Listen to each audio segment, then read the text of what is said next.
Hi, this is David with DK Cattle Company. Today I wanted to make a quick video talking about how I regeneratively grazed my bales this winter on a small scale with no special equipment, no bale unrollers or anything like that. So let's go for a walk and I'll kind of explain how I did it and how you could do it too. So when you watch videos online of people grazing cows through the winter in a regenerative system, you'll typically see people using some sort of unrolling method to unroll the hay, and you'll see like 200 head, eating that hay, and they're going through a bale a day and stuff like that. I just have a small herd of young Dexter cows. My average head weight is probably about 500 pounds right now. I have 10 of them, so about half the size of a normal cow. So basically like 5 normal sized cows, but 10 of those. And I was just feeding bales of hay, just round bales. I just throw them on the ground and move them as I go. So we'll start here and kind of see, you can see the matter that's left over and the manure mixed in with it. And you can see, hoof marks and stuff, and kind of, so what this does is, instead of having a concentrated area of manure that you have to shovel up and move, and spread out of your fields and stuff, this is giving me a fairly even impact of, spread of manure, spread of urine, spread of organic matter from the hay. And then you also have all the seed heads that are left in the hay from harvest. Those are all going directly in the ground where they're at. They're not being lost feeding hay in a single location. So you don't have to spread the manure. The manure is spread for you. The animal impact, you got hoof, the animal's weight, mixing up the ground, busting those seed heads into the ground that's in the hay itself. And then you have the manure just evenly spread. I kind of kicked around this bale here a little bit. But this was my first line. Notice it's not perfect. I mean, that's what those hay unrollers are really going to give you, is a nice even spread of the hay and of the manure and stuff. But if you're considering getting like a bale ring, or maybe you fed with a ring in a single location this year, maybe try this next winter. I mean, you got really good spread of even manure, even animal impact. That's not too tore up. That's going to grow up beautiful in the next month or two. Look, just perfect, nice, even on this little ridge right here. We got nice even impact. And I just try to feed them as even as possible. Like, try to keep it as consistent as possible. You can see it through here, nice and spread out through here. But with this winter being pretty hard, we had a lot of snow, so sometimes it was kind of hard to see, like there's like kind of a patch right there where I missed. But even in the spots that, like, there's the bale there and there's the next bale here, well, I still have manure and then tearing up the soil in here. And this is a perfect example of how, like, it doesn't have to be perfect, because I still have the animal impact and the manure that I want in here. So, and then we'll go down this line. You can see this little trail that they cut. Again, it's not gonna be perfect. And then we're gonna get over here. You can kind of see, let's see this whole line here. So you can see how, you can see the circles, but you can also see how it's even, it kind of does create an even spread throughout.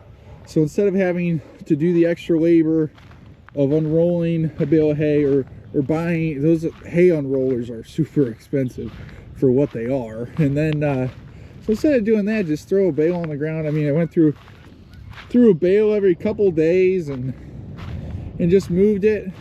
And we're only, this is a half acre we probably impacted, but I'm very excited to see how this spring goes what sort of impact we have on this half acre versus, again, having to get a manure spreader, get that manure from that one spot that you're feeding the hay at, and spreading it on, you know, maybe an acre, because you're not going to get that much manure from 10 small animals.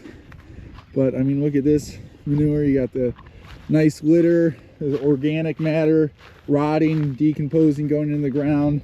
The seed heads hopefully going to pop up in the spring that was harvested in that hay.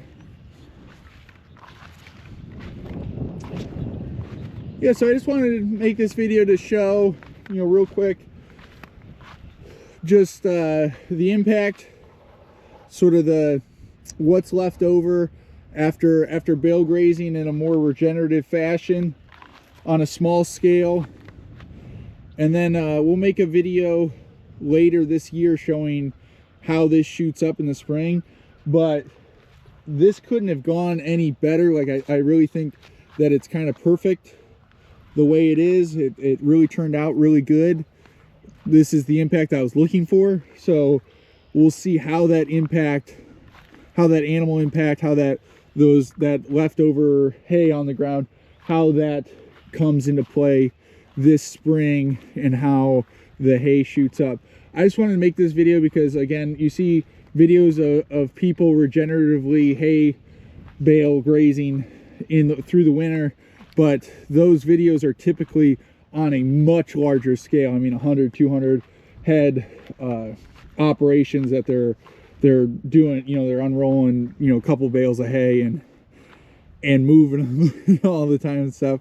I didn't fence off this at all. I didn't fence off bales or anything. We didn't do anything crazy. Just move the location of the bale each time. Very similar to how a lot of people do it, just without a hay ring. If you're using a hay ring, I think that's kind of a waste of time. Just throw the bale on the ground, let them eat the hay, move the next bale. So very uncomplicated, extremely easy. The only thing that I do have that's obviously negative is we started to get into rutting it up a little bit with the tractor. I tried to pick a different line every time with the tractor. That's probably the only negative. I'll be curious to see how this turns out. Oh, look at that. Spring's coming. A little robin egg right there. But the only negative, yeah, is those tire tracks. I'm hoping that those disappear. It's not too bad. Definitely could have been worse. I just tried to pick a different line every time I came in. But that's probably the only negative. I just love the even spread of manure, the even spread of uneaten hay, and I'm very excited to see how that plays out. Another negative to a system like this is, I would say you're going to need probably 20% more hay than normal. The regenerative folks will say that 20% is worth its weight in gold as far as just the dead matter in the dead seed heads. The seed heads that are going into your soil is worth its weight, you know, worth that extra price alone. So time will tell. This is my little experiment this year, and we'll see how it goes. But yeah, definitely doesn't have to be an overly complicated thing. You don't need to unroll every bale. You don't need any crazy equipment. Even on a smaller scale, if you only had a couple cows and you're feeding square bales, there's nothing. You can do the same thing with squares. Just move each spot that you put those squares down. I would say daily. So if you're feeding a couple squares a day, I would feed the same couple squares in the same spot, and then move every other day or so where you're feeding them. But just try to spread out where you're feeding those squares. So you could do it on an even smaller scale than this if you only have 2 or 3 cows and you're feeding squares. That's how I would do that. But yeah, I just wanted to make this quick video. If you have any questions about, you know, feeding through the winter and sort of how we got through the winter, or just any questions in general, I do want to, as the channel grows, I want to make more like Q&A episodes and stuff, and answer the questions that you guys have in a more video style format. So if you have any questions about just small farming in general, leave them down below. Please like the video and subscribe to the YouTube channel. Bye.